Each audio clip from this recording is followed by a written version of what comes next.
What is going on in the world of conservation and protecting your rights as hunters? Let me tell you, because every 2 weeks I get SCI's Government and Legal Affairs newsletter. Thanks to Ben Cassidy for sending this out from Washington, D.C. He heads up SCI's legal team.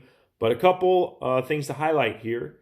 By the way, you can get this newsletter if you become a member of SCI. Encourage you to do that. But Deb Haaland, New Mexico Congresswoman, who is Biden's nomination to fill the vacant Secretary of the Interior position.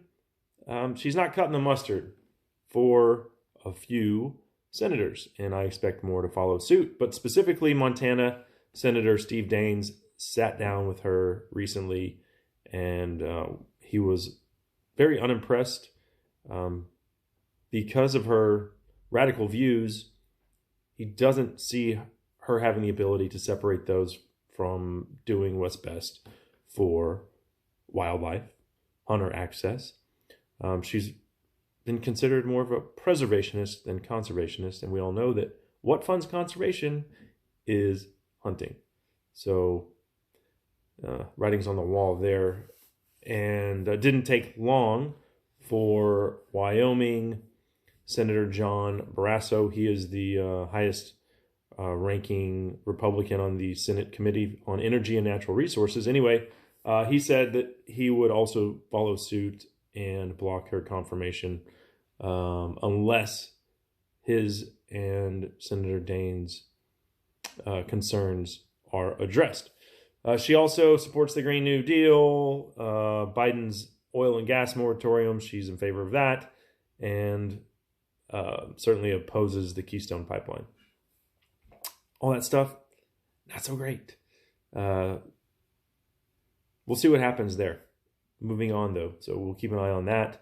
One other thing that I found interesting is Europe is moving towards a complete lead ban on ammunition. The European Chemical Agency, or the ECHA, published a proposal to further EU-wide restrictions on lead ammunition for hunting and sport shooting.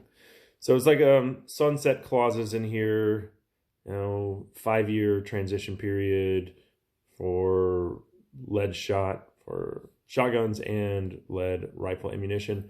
Why does that matter? Well, for the shotguns, it doesn't matter as much, but your rifles aren't designed to shoot copper or non-toxic bullets. So over the long run, you're going to end up having to replace all the barrels on your rifles or just buy completely new guns. Also been proven to not be as effective at killing. So ethically, do I want to kill the animal with lead shot? Or do I possibly want to wound it with a copper bullet?